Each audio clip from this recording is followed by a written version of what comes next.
आज मला ही सभा घेत असताना खूप आनंद वाटतोय। जेव्हा आम्ही 40 लोक आणि 10 अपक्ष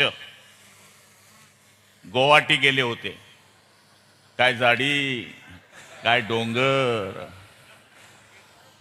त्यावेळेस इथेच शिंदे साहेबांची सभा झाली होती मुख्यमंत्री झाल्यावर। आणि आज त्या गोष्टीचा आनंद आहे।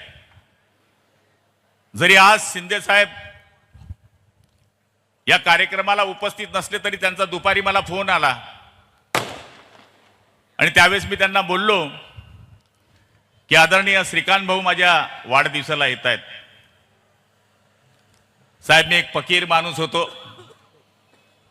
पान ठेला चालवणारा माणूस होतो, या गावाचा गुलाब होतो। या गावाच्या गुलाबराव करण्याचं काम जर कोणी केलं असेल तर हिंदुहृदय सम्राट बाळासाहेब ठाकरेंनी ते केलेलं आहे।